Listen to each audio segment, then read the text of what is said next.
ሰላም ጤና ይስጥልኝ ውድና የተከበራችሁ የጠበቃ ዩሱፍ የዩቲዩብ ቻናል ተከታታዮች አስገራሚ አስደናቂ የሆነ የህግ ምክርና ትንታኔ ይዤላችሁ መጥቻለሁ።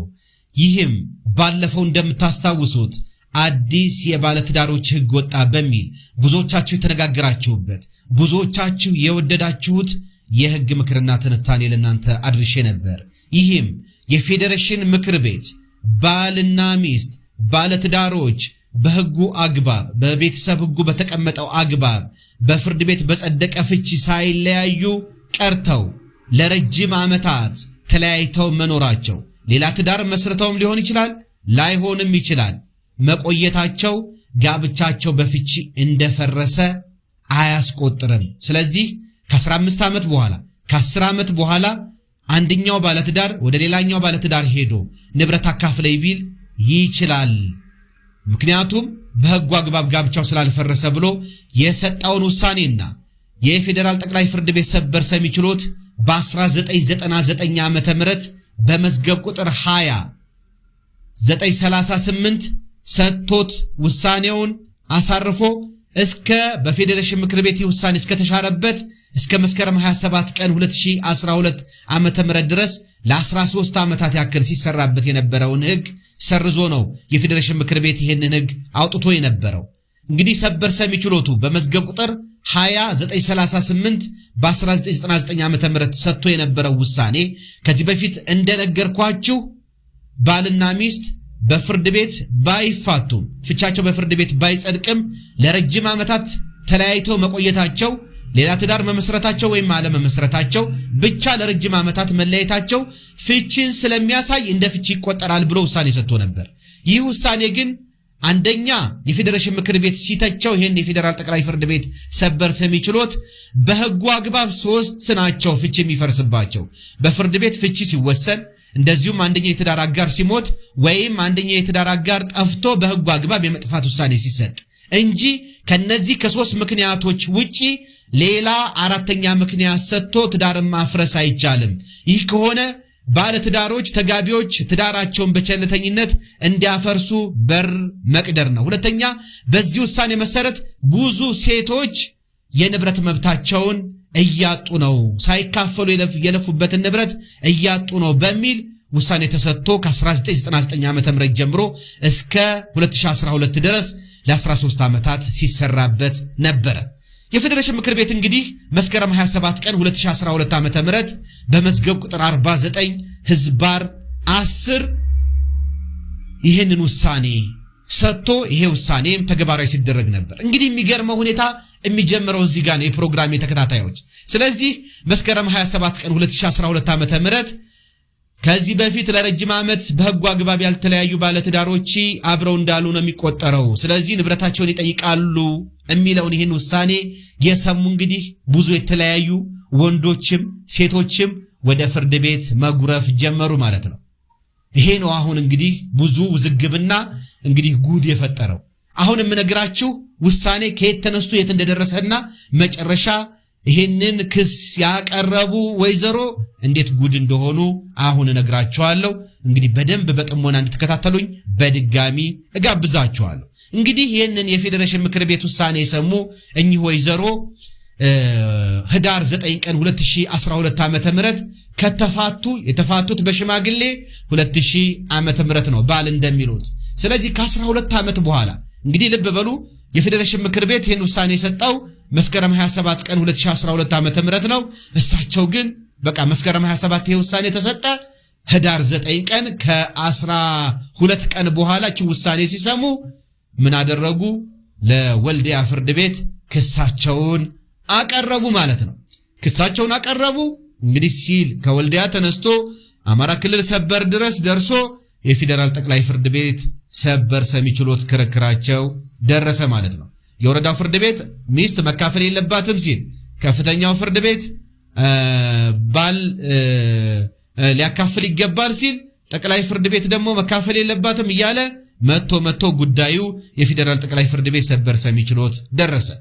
እንግዲህ የፌዴራል ጠቅላይ ፍርድ ቤት ሰበር ሰሚ ችሎት የፌዴሬሽን ምክር ቤት መስከረም 27 ቀን 2012 ዓመተ ምህረት የሰጠው ውሳኔ አለ። ተለያይተው መኖራቸው በፍርድ ቤት እስካልተፋቱ ድረስ መለያየትን አያሳይም የሚለው። ስለዚህ የፌዴሬሽን ምክር ቤት ውሳኔን የሰበር ሰሚ ችሎቱ እንዴት ተረጎመው የሚለውን እናየዋለን።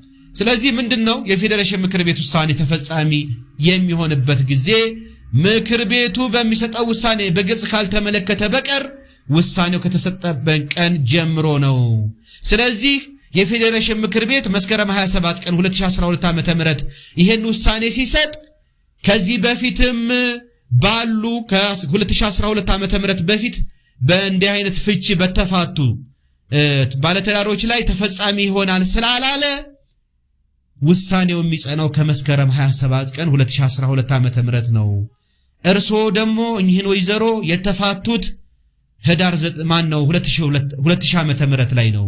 ስለዚህ ሊካፈሉ አይገባም ብሎ አሰናብቷቸዋል ማለት ነው። እንግዲህ ባለ ብዙ እንግዲህ ያለፉበትን ንብረት ይሄንን ውሳኔ ተገን በማድረግ የመጡ ባልና ሚስቶችን ውዝግብ ያስነሱ ባልና ሚስቶችን ይሄ የፌዴራል ጠቅላይ ፍርድ ቤት ሰበር ሰሚ ችሎት በመዝገብ ቁጥር 230023 ጥር 29 ቀን 2015 ዓ.ም የሰጠው ውሳኔ እንግዲህ ምንድነው አድርጓቸዋል የሚባለው ኩም አድርጓቸዋል ወይም ወደ ቤታቸው መልሷቸዋል ማለት ነው።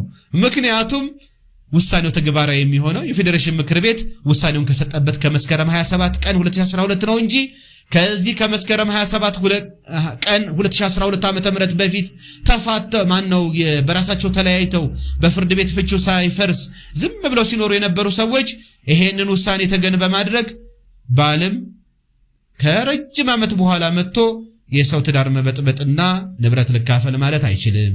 ሚስትም ደግሞ የሰው ትዳር መበጥበጥና መታ ንብረት ልካፈል ማለት አትችልም የሚል ሴንስ ነው ያለው። ስለዚህ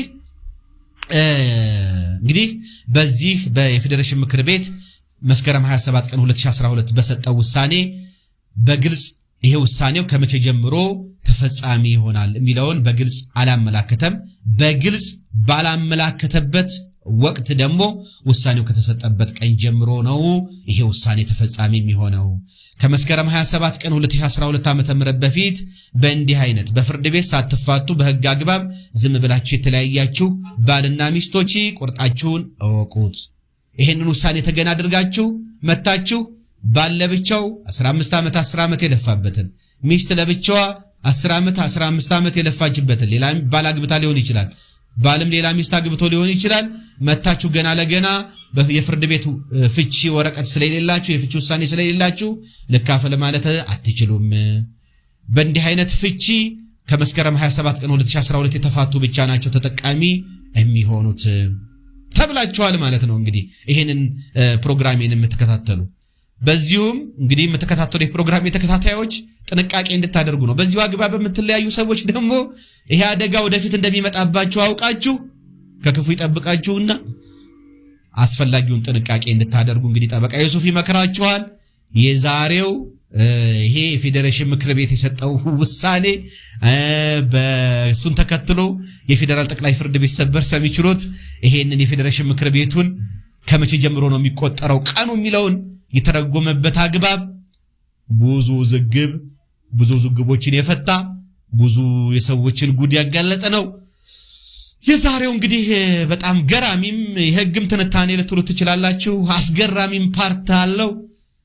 የዛሬው በጣም ያዝናናችኋልን ብዬ አስባለሁ። ከምክሩም ከትንታኔውም በተጨማሪ የተከበራችሁ የፕሮግራሜ ተከታታዮች አንዳንድ የህግ እንደዚህ አይነት ነገሮች አሉት፣ በጣም የሚያዝናኑ አተረጓጎሞችም አሉት።